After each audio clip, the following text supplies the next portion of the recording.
Well.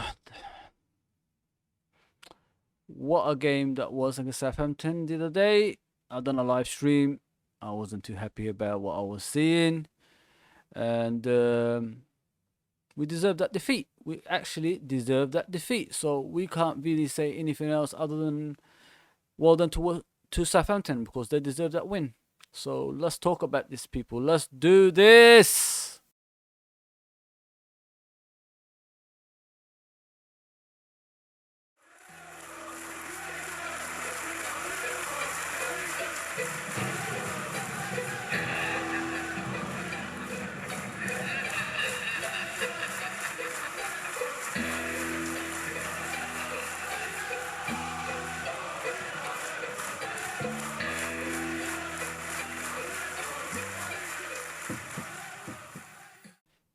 Hello everyone, welcome to LFC Red Forever channel. Please, before we start, hit that subscribe button and that notification so it will inform you when I'm always on. So please do that right now. Thank you. So let's talk about the game. Let's talk about the Southampton game first of all. I think we've been found out. I think we don't know how to play against a deep line defensive teams anymore because the last was it three games, deep line defending teams can't open them up. We don't know what to do, and they know how to play against us, which is disappointing. If you look at their first 2 minutes when they got their goal, um, Henderson got pushed. So let me explain to you what exactly happened. They've actually practiced for these kind of set pieces. So when they play against us, they know what they're doing. So Ward-Prowse took the free kick, and one of the Southampton players pushed Henderson as soon as that free kick was taken. So Ings can free himself on the right side of us, and then as soon as he freed himself, so he won't be offside. And unfortunately for that situation, Mr. Trent Alexander missed the ball. It hit him on the chest, obviously. It just grazed his belly. Sorry.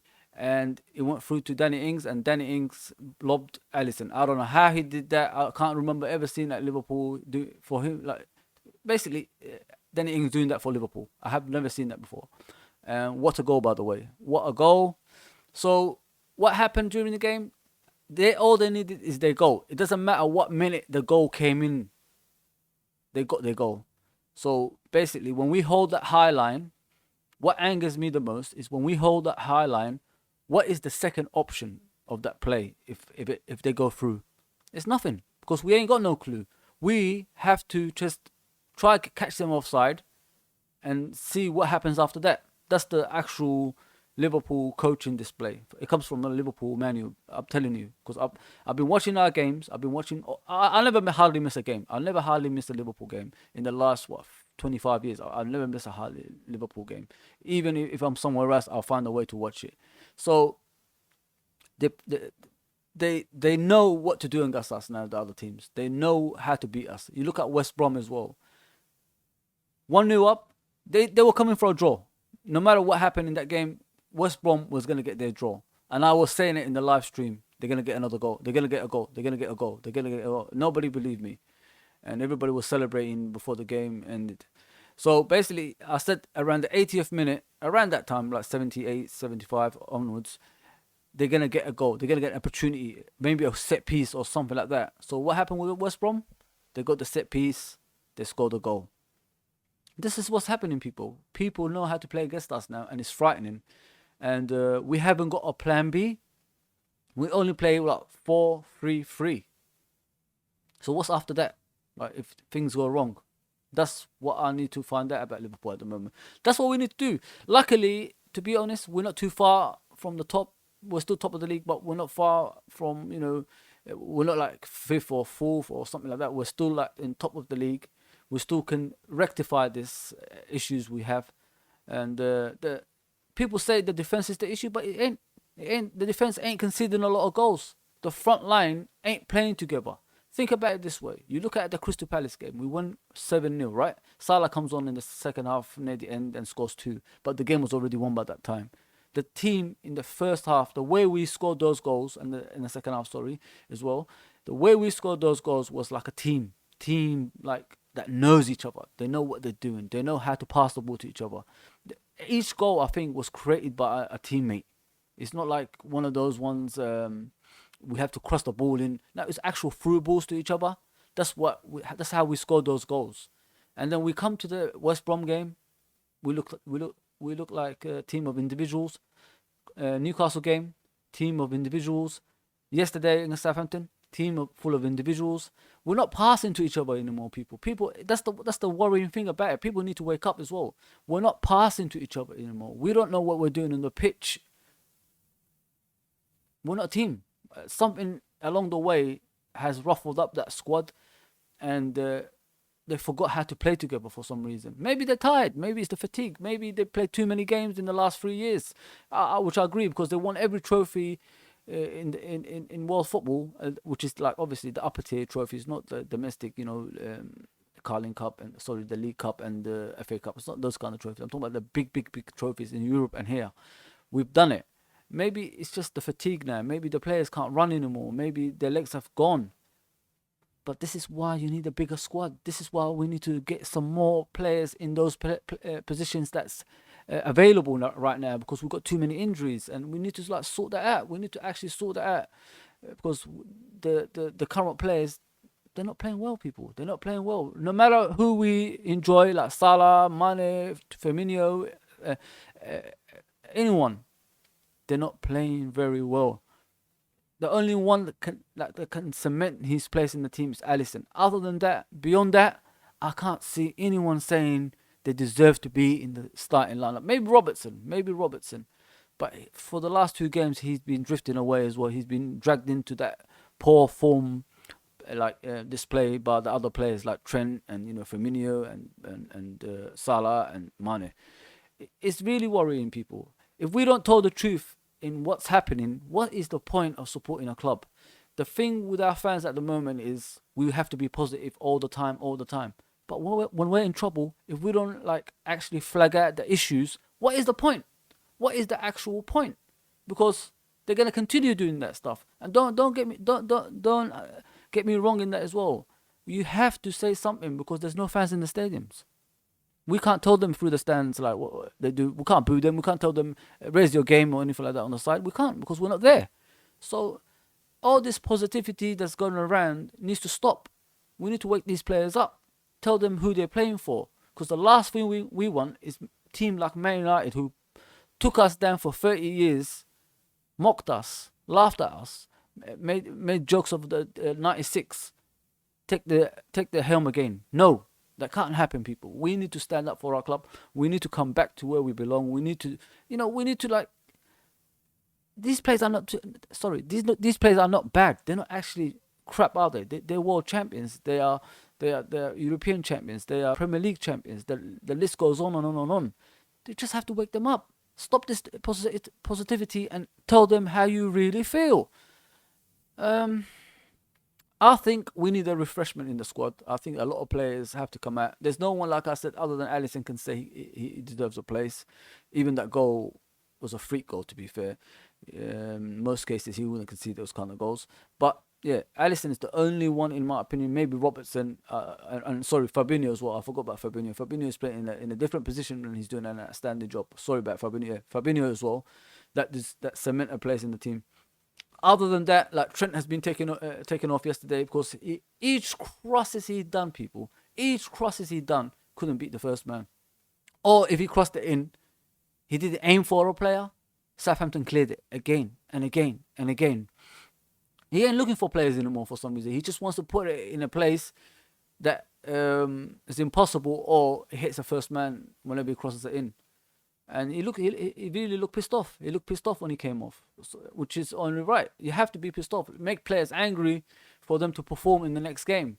So we got a lot of issues at the moment, and we need to resolve it. We need to resolve it, people, because what we're doing is unlike Liverpool, where we're slowly drifting back to those old days when we struggle against the bottom team halves. If we concede a goal, we struggle to come back. These are the kind of things we try to get away from, and we're slowly going back to those days, and it's really worrying.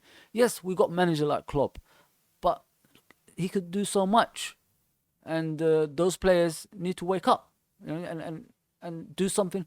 I don't know if it's a personal reason they got these issues with. Maybe it's personal. I don't know. Maybe because Salah spoke to that Spanish reporter, the players are not happy with that. Maybe because that's when it all started, hasn't it? He didn't playing as straight. I think it was straight after the Tottenham game when we won. He done that interview, and then we beat Crystal Palace, and he didn't play in the game. He only came on the last 20 minutes. So maybe they don't want to play with him anymore. Maybe that's the issue, because they thought he's a proper team player, and he does an interview like that.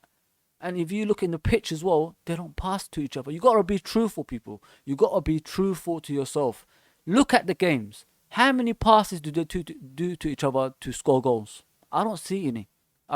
Maybe Mane and Firmino do it for each other, but I don't see them looking for Salah as much as they used to before. There's a lot of issues in the club at the moment, and hopefully Mr. Klopp will actually resolve it. Let's speak about Mane as well. Mane looks out of sorts. I don't know what's happened to Mane. Mane is our best player when it's going forward. He doesn't do anything anymore, people. He's like non-existent on the pitch. Everybody talks about the penalty. I don't think it was a penalty by Walker Peters. I don't think it was an actual penalty. And if the ref gave it, I'll take it, but he hasn't. But listen, that's football. We can't make excuses. We can't make excuses for players who are not performing and looking for like incidents in the game. Oh, it was a penalty. It was this. It was that. We can't look for incidents like that, because not only that, you got to think about it. VAR doesn't exist in our games anymore, and the Premier League, for some reason or another, they're against Liverpool. And if Liverpool don't do anything about it, they don't do an inquest. They don't like get evidence like we could see on the games and take it to the Premier League and ask questions. What's going on with our free kicks, with our penalties? Why aren't we getting anything? What other teams get any kind of penalty that don't even make sense, that they don't even deserve? I mean, they need to go into these kind of situations, because in every game we play, we've got an incident on the pitch, but we don't get any free kicks or any penalties for it. It's weird. It's strange, in my opinion. Let's speak about Firmino. Hot and cold now. He's slowly coming back, but he disappears in other games as well. And I can't keep speaking about Firmino, because Firmino, out of the three, he's the only one who's trying his best to do something in the game. And usually it's Mane, but Mane is lost somewhere. We can't find him. I don't know where he is. And the other thing we need to sort out is the chopping and changing. I don't know if you guys noticed that. We're doing a lot of like changing in the team. Like there's different personnel on the teams, and instead of like sticking with a settled back four, we've got two defenders on the actual sideline, Reece Williams and Nathaniel Phillips. Why aren't we playing one of them on a regular basis? Everybody's unhappy with them two because they got outpaced, or against Wilson and Grant from West Bromwich Albion. I know people are upset about things like that, but if you're out in the cold and you haven't played for a long time, these are the kind of things that are going to happen. Think about it. If you play football, you understand what I'm saying, because if you're in and out of team, you're not going to be with the groove. You need to actually play on a regular basis to understand how we play on the pitch. And playing Jordan Henderson at the back, not in the anchorman role or the closing down role, is the wrong move. We was always going to lose against Southampton the other day. I already said it when we reach 70 minutes, time to panic on my last stream. You could go and check it out, and I started panicking, and I knew we was going to lose that game, or at least the minimum get a result. You know what I mean? But sorry, get a draw. But we didn't. We didn't even get a draw. We lost the game, and deservedly so. We just need to sort out this chopping and changing, because in my opinion, we should have just stuck with the team that beat Palace, because they deserve their chance in the team, especially like people like Minamino. Where is he now? He doesn't even come on as a sub. He scores his first goal for Liverpool in the Premier League, and we don't even see him anymore. See, this is what I'm talking about Origi as well. Origi scored 2 against Everton. We haven't seen him in the last 25 games after that. This is what I'm telling you, and people want them out of the club. It doesn't boost any confidence. When you score a goal, you're out for the next 10 games or 25 games. It doesn't boost any confidence. And you look at Origi when he's on the pitch, it doesn't look like he's bothered anymore, because he knows that even if he scores a hat-trick, even if he scores 5 goals, he'll be out for the next 10 games. And everybody wants them out of the club. I don't want them out of the club. I think they could do a job if you give them confidence and belief. Give them confidence and belief, and then the rewards will come after that. It's really disappointing watching our team at the moment. And finally, about the actual game, the manager has to take the blame, and he needs to find a way to motivate the players, because what we're seeing at the moment is unacceptable. And he asked for a lot of breaks. He got the breaks, but each time we come back from a break, even the season we won the Premier League, even the season before that in the Champions League and all that, we don't come back the same team for some reason. The actual movements, the actual build-up play, everything is all over the place, and it takes us a while, like 10 games, to get back to the to get back to the groove. You know what I mean? And it's wrong. I mean, like, if you're asking for a break for these players, surely they had enough rest to come back and perform to the high standards with a lot of energy. But we don't show it. Each time we take a break, even look like last season before the was the Watford game, when we lost that game. We came back against Norwich from the break. We beat them 1-0, but we didn't even deserve to win that game. And then we went to Watford and we got battered. There you go. This is what we could have been undefeated that season, and we spoiled it by these breaks we're taking. If you want a break, you have to come back in a top condition. You can't really come back in a low form, and you have to restart and all that stuff. There's something not right when we take a break, people. Look into that. If you don't believe me, look into that.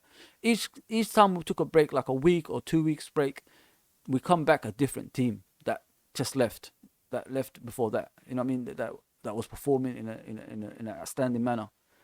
This is what we need to look at, people. And telling the truth is the way. If you keep lying to yourself and trying to be positive 24/7, I don't know what medal you're going to get being positive. Just tell the truth. That's all you need to do in life.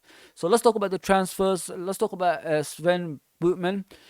It's simply a speculation. There's no actual evidence that we went for him. Even the Liverpool local reporters are denying anything that's happened so far.